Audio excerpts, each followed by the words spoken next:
ضرورت نہیں انا خداؤں کی مجھ کو، ضرورت نہیں انا خداؤں کی مجھ کو، سفینہ سپرد خدا کر رہا ہوں۔ خدایا مجھے کامیابی عطا کر، تیرے نام سے ابتدا کر رہا ہوں۔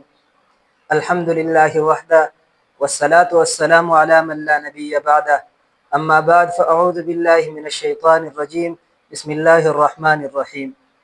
قال اللہ تبارک و تعالی فی کلامہ المجید، قل یا اہل الکتاب لا تغلوا فی دینکم، وقال النبی صلی اللہ علیہ وسلم ایاکم والغلو فانما ہلک من قبلکم بالغلو فی الدین، صدق اللہ العظیم وصدق رسولہ النبی الکریم۔ محترم استاد قاری فضل اکبر صاحب اور میرے ہم مکتب اور ہم سفر ساتھیوں، السلام علیکم۔ جیسا کہ آپ جانتے ہیں کہ اس ہفتہ وار بزم ادب کا آغاز شروع ہوا ہے۔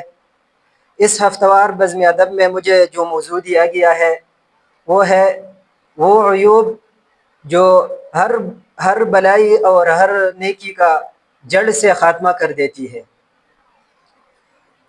اگر ہم اپنی زندگی اور اپنے معاملات کو دیکھ لیں تو ہمیں ایسی بہت ساری گناہ اور برائیاں نظر آتی ہے جو کہ ہماری نیکیوں کو برباد کر دیتی ہے اور ختم کر دیتی ہے۔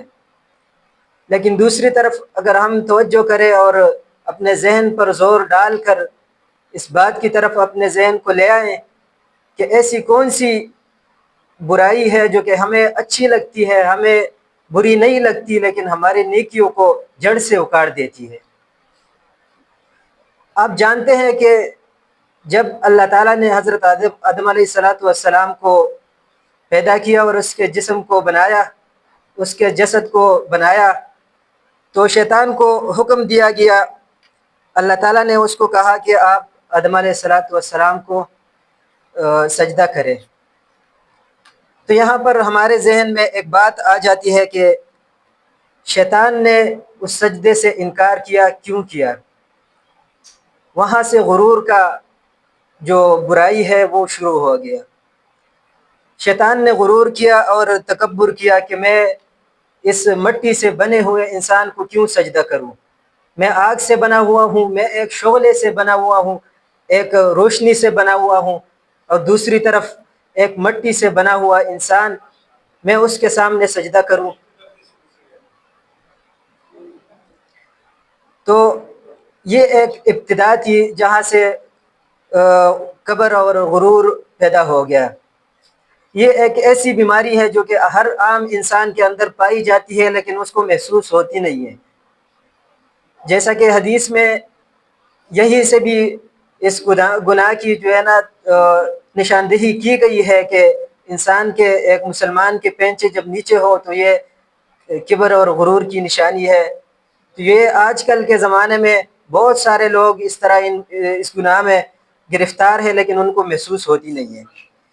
اسی سلسلے کے ایک کڑی ہے احساسی بندگی۔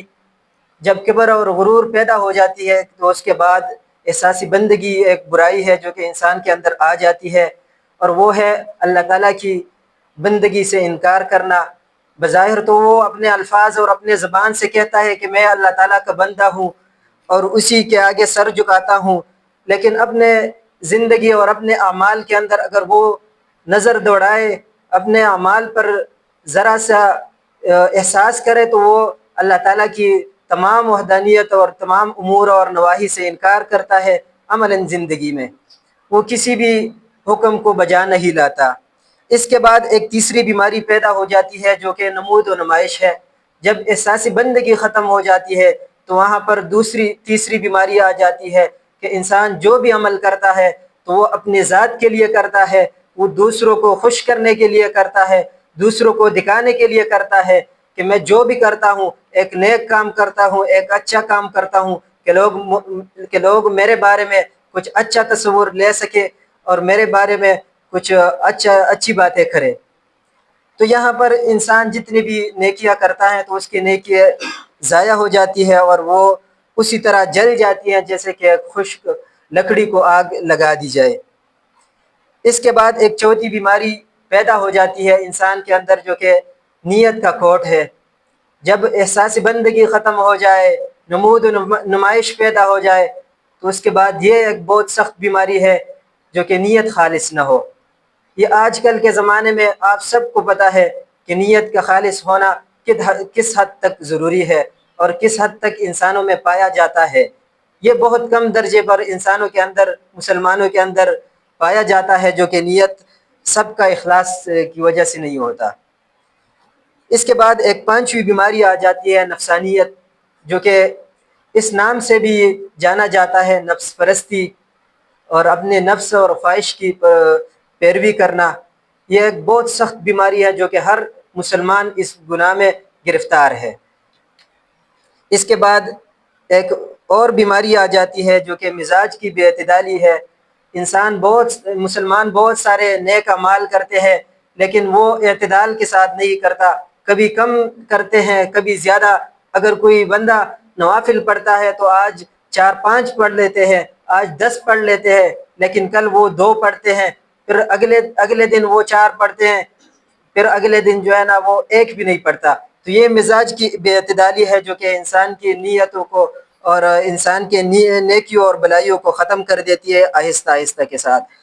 اس کے بعد تنگدلی ایک ایسی بیماری ہے جو کہ انسان کے اندر جب پیدا ہو جائے تو وہ دوسرے کے لیے جگہ نہیں چھوڑتی.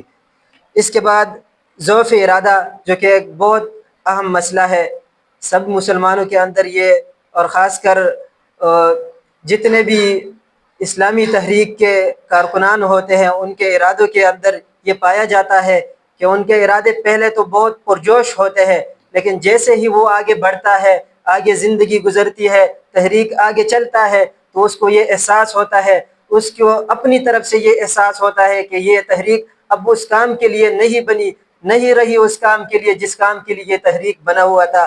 تو وہ اس کی وجہ سے اپنے ارادے کو کمزور سمجھتا ہے اور اپنے ارادے کو کمزور جانا جاتا ہے، اور اسی طرح وہ اپنے جس ارادے کے ساتھ تحریک میں شامل ہوا ہوتا ہے تو وہ اس ارادے کو ترک کر کے اپنے ارادے سے پیچھے ہٹ جاتا ہے، جو کہ نیکی کے خاتمے کے لیے ایک بہت بڑی برائی ہے اور اس کا ذریعہ ہے. یہ کچھ ایسی بیماریاں ہیں، کچھ ایسی برائیاں ہیں جو ہمیں ان سے بچنا چاہیے.